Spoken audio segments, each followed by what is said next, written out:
welcome to the Diwali special episode of Realty Reckoner. As the festive season brings hope and new beginnings, it's the perfect time to explore the thriving world of real estate investment. In the previous edition of Realty Reckoner, we spoke about how a new investor can get started with real estate investing.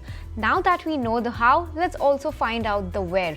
Today we're diving into where value truly lies in the real estate space, which cities are set to become investment hotspots, and what kind of returns you can realistically expect on your real estate investment.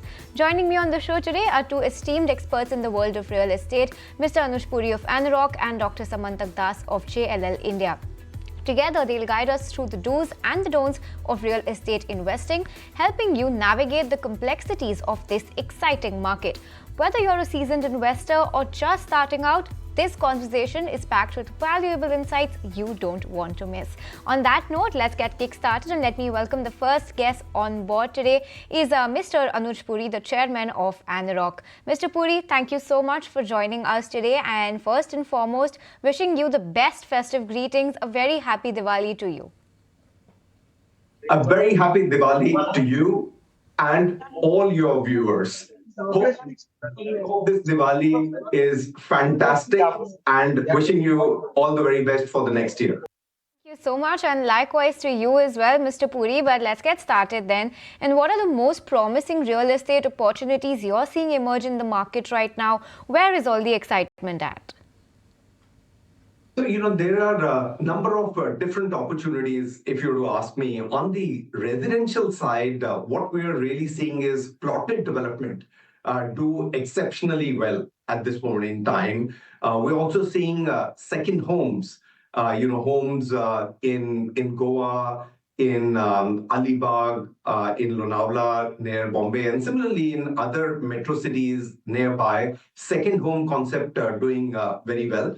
And the third that we are seeing on the residential side, luxury continues to do an exceptional, sales. Both I would say luxury and ultra luxury. On the commercial side, it's more the flex space guys, the co-working guys, they're doing well. And if you were to move on the other asset classes, then I would say is warehousing is a very attractive proposition today in the other sectors, followed by data centers. Right. And also, how do you view the growth potential when it comes to Tier 2 and Tier 3 cities? Tier 1 have had a lot of run-up recently, but what's the outlook when it comes to Tier 2 and Tier 3? And also, are these locations viable investment destinations at present?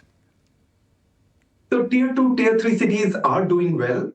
But if you are a first-time investor, then I would suggest limit yourself to a Tier 1 city. Why I say that is that Tier 1 is very vibrant. In the event you want to sell it, saleability is much more easier, desirability is a lot, and you are able to lease out that property in a Tier 1 very quickly, unlike a Tier 2, Tier 3.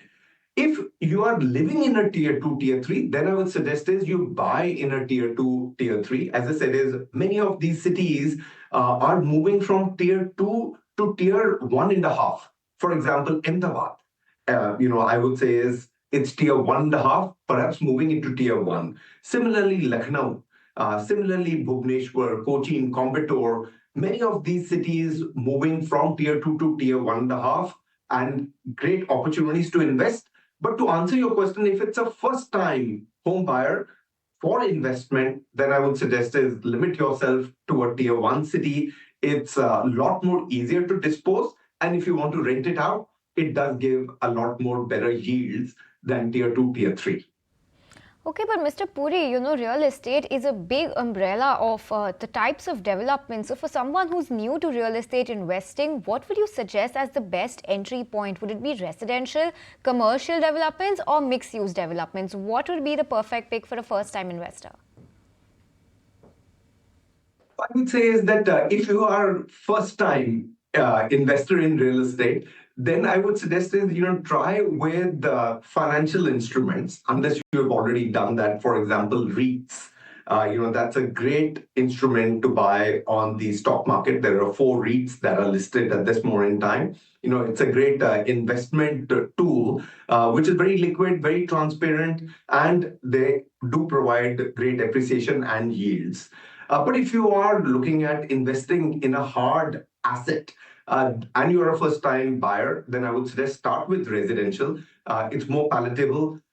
It's more reasonably priced.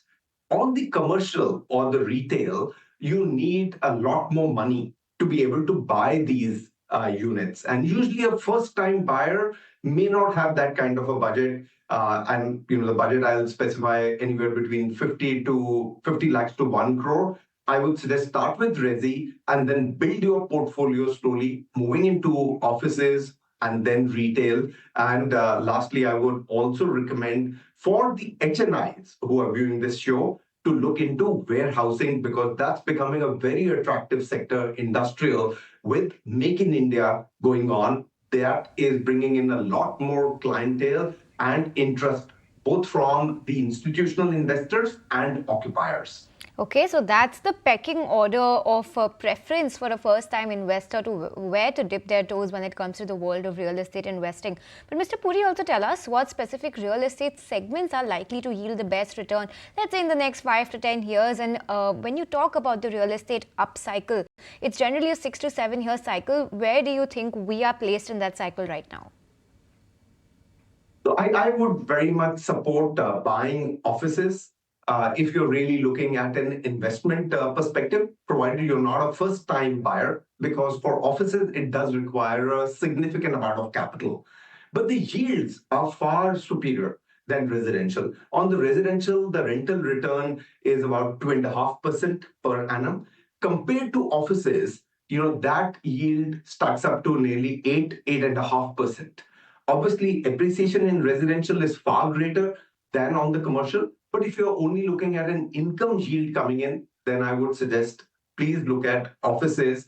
And today, the way the office demand is in India, with the global capability centers coming in and setting up shop, this is a very attractive proposition.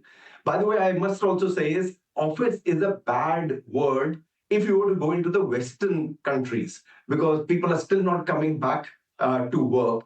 And in India, we're getting not only people back to work, but there has been a huge amount of employment growth that has happened in offices, as a result of which we believe that year 2024 will be the best ever year for office leasing in the history of India. And that's why I'm very emphatic that this is an asset class that one should really look at from an investment perspective.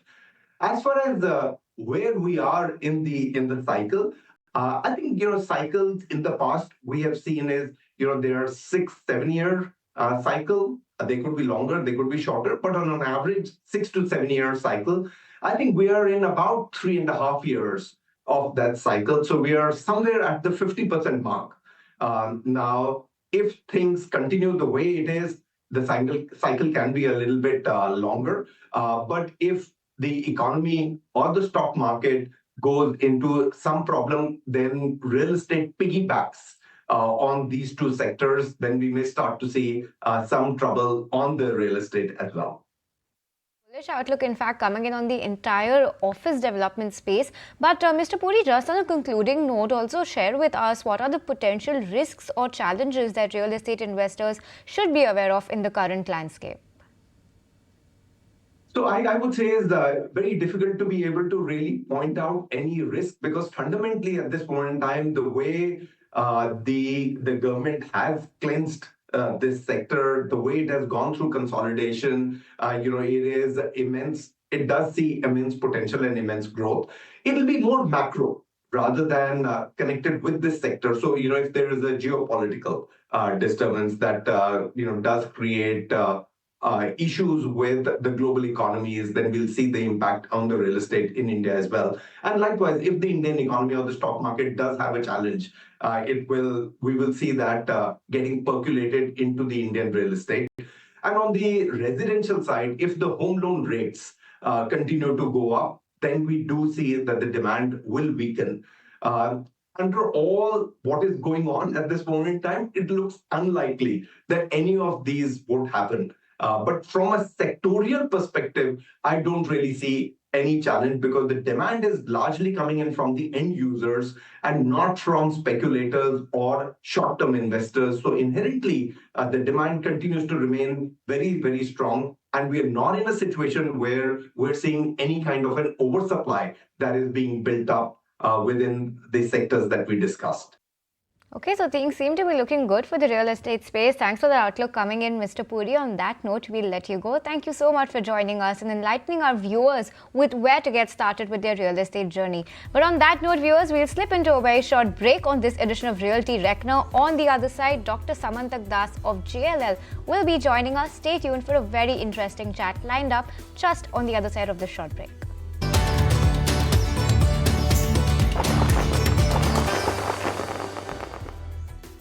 Hi there, welcome back to Realty Reckoner. Let's keep the conversation going with Dr. Samvat Das, Chief Economist and Head of Research and REIS at India JLL. Thanks so much for joining us and welcome to the show, Dr. Das. But before we kickstart with our set of questions, wishing you a very happy Diwali from all our viewers and the entire team at ET Now. So wishing all the viewers a very, very happy Diwali and all my best wishes to all of you.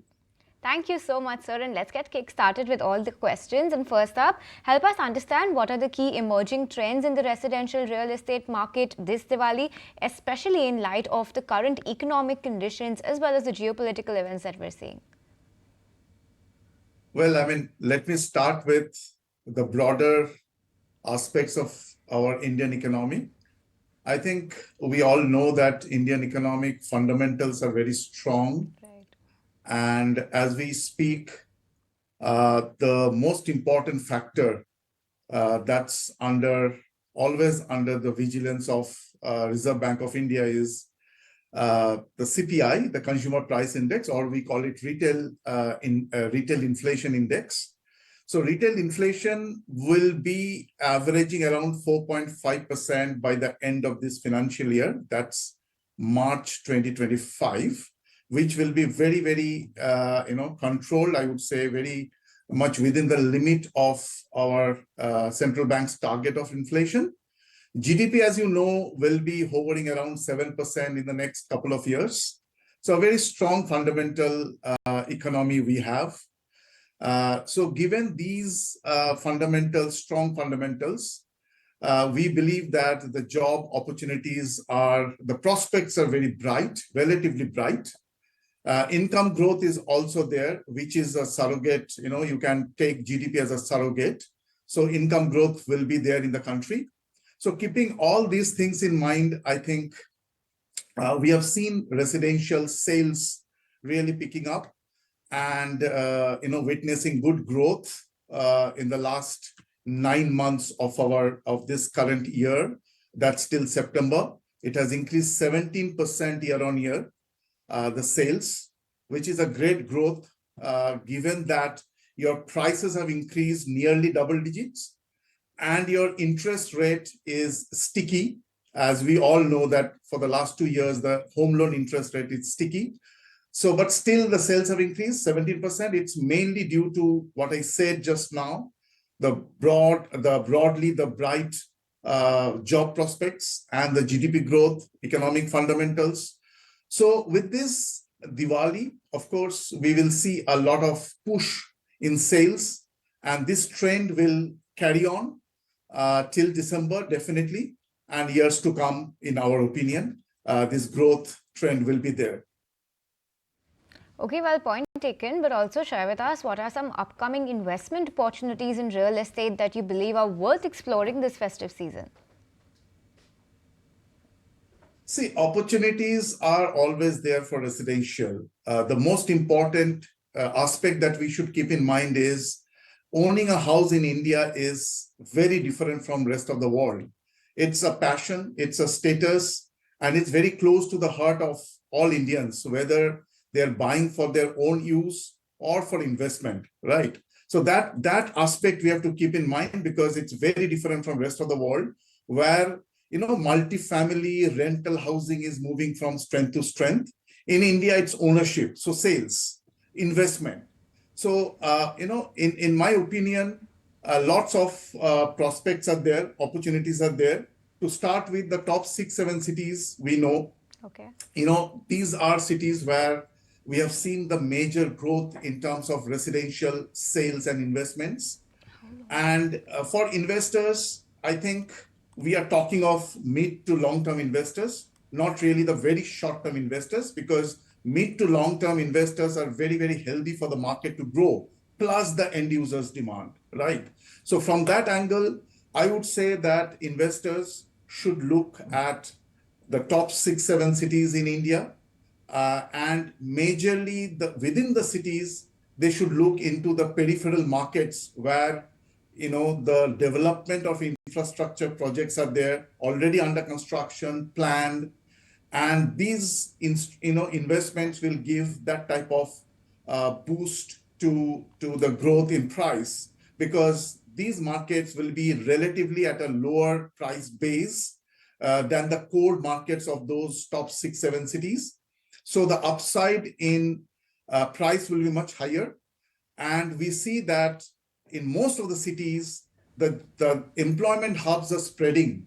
The connectivity is improving. The commuting will be much better going forward 5 years, most of the cities. Right. So the peripheral markets, the extended markets will be quite interesting to look at.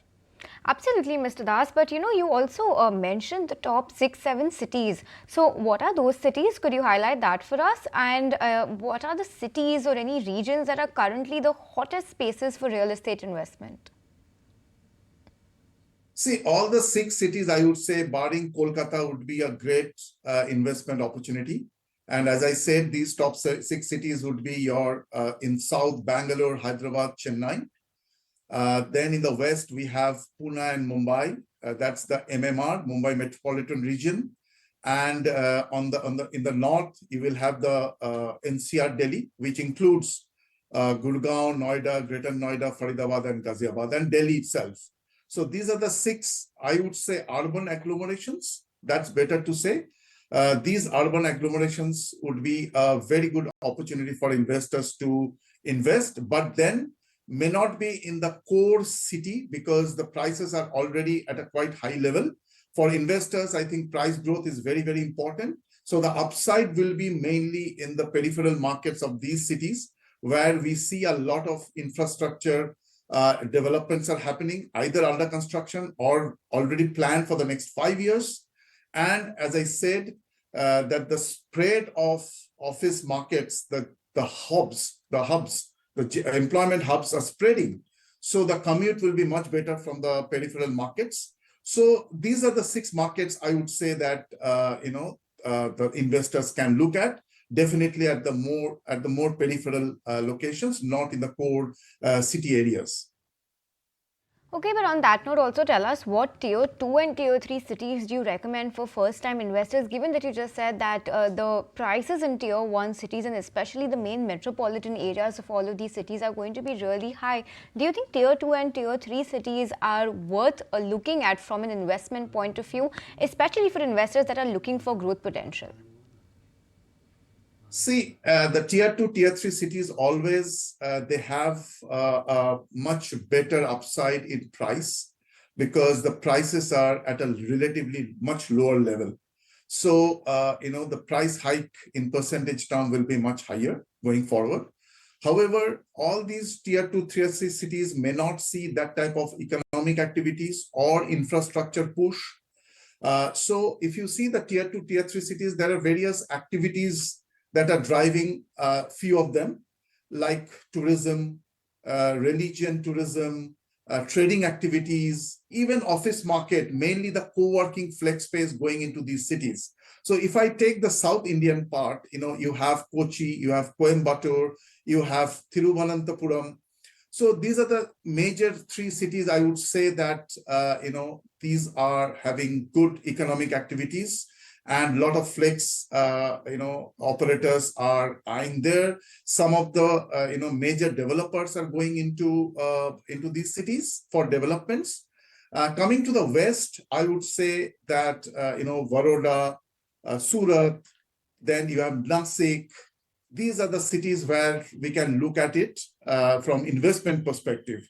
Again, the economic activities are more or less similar.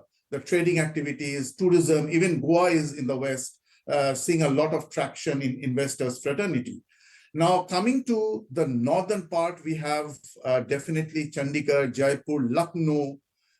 In religious tourism, we have seen Ayodhya picking up in investors' fraternity, a lot of interest.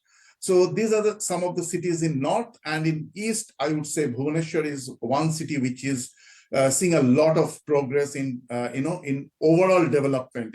Be it office space, trading activities, and tourism as well, and a lot of push in infrastructure projects. So these are, I would say 7, 8 cities that I am looking at from investors fraternity. The interest should come in the coming years.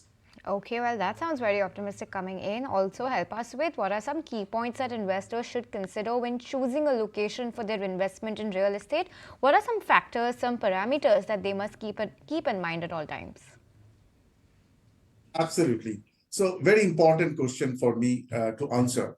So the important part is, basically you have to look at your ticket size, how much you want to invest, because that is linked to your affordability as an investor. And what is your time frame? Is it 3 years or 5 years? What's the time frame? Because that's also very important to understand, right? Then comes basically scouting of supply in terms of which cities you are preferring to invest, because that's one thing that any investor should keep in mind, that there are certain cities that he or she would like to invest. So in those cities, what type of supply is coming up, in the market, given the affordability as well as the type of investment that he or she is willing to do in terms of size, configuration, so on and so forth. So these are some of the things that, from a personal level, the investor should look at. Then the investor should also look at the location, which location has a potential to grow going forward 3 to 5 years, because generally investors, I would think, that will have some sort of a time horizon of 3 to 5 years. So it's very much intuitive, but a basic study can be done on infrastructure, because as I'm saying, and I'm repeatedly saying, that infrastructure development is a big driver for residential price growth, which is one of the major, I would say, objectives of an investor, right? So what type of, investment is happening in terms of infrastructure progress in those locations? So these are some of the things that the investor should look at. And the second broad. Okay, that's a comprehensive list of all the factors to watch out for, but also help us with how do you see the real estate market evolving in the next 1 to 3 years? What's your view coming in for the market in the very near term? And also, what should investors keep in mind during this period? What would you recommend to be the minimum lock-in period that an investor must have the patience for, at least in order to receive the best return on investment? Because real estate is an asset that gives exponential returns, but it does take us quite an amount of time to appreciate. I think in residential markets, talking from today's,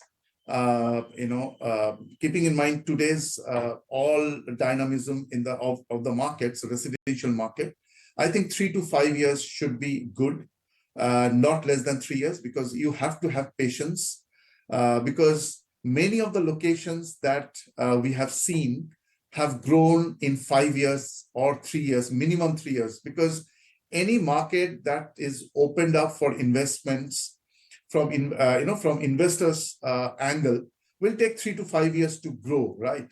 Because infrastructure projects, social infrastructure, physical infrastructure, everything takes time to develop. So from investment perspective, 3 to 5 years, and whatever I said just earlier should be kept in mind in terms of picking up any investment. Now, going forward, our view is residential market in India, the growth trajectory, which I said in the beginning, that 17% year-on-year growth in the top cities, definitely maybe more in certain growth corridors of these cities. I would say that this price rise of double digit is going to be there for a couple of years now, maybe hovering around 8 to 12% price hike, which is good enough for residential investment. at least in growth corridors and tier 1 markets. In tier 2 markets, my expectation is slightly more in terms of the cities that I have mentioned. 15 to 18% year-on-year growth in price is possible in the next 5 years. That's a good annual increase in price, at least a 15% in tier 2 cities and 10 to 12% in tier 1 cities growth corridors. So, I would say that, if the interest rate goes down by another 50 bips in the next 12 months, which we are expecting, affordability of buyers, including investors, will be at its peak in 2025. And that will really augur well on the residential sector, whether it's investment or even for the end users. So entire buyer fraternity, I would say that this segment is going to really, grow from strength to strength in the next 3 to 5 years. Well, that's a very positive outlook coming in. Let's hope that, like you've predicted, the buyer's affordability is at an all-time high next year. But on that note, Dr. Das, thank you so much for joining us and enlightening our viewers with what to do when it comes to real estate investing and how to get started about with it. But on that note, viewers, it brings us to the end of today's enlightening discussion. A big thank you to our incredible guest, Mr. Anuj Puri, as well as Dr. Samvat Das, for sharing their invaluable insights on navigating the real estate landscape. Now, as we wrap up, remember that investing in real estate can be a rewarding journey when approached with knowledge as well as strategy. Whether you're eyeing new cities or considering REITs, the right information can make all the difference. Thank you once again, viewers, for tuning in to ET Now's Diwali special. Wishing you all a very prosperous and fulfilling festive season ahead. Until next time, happy investing and goodbye.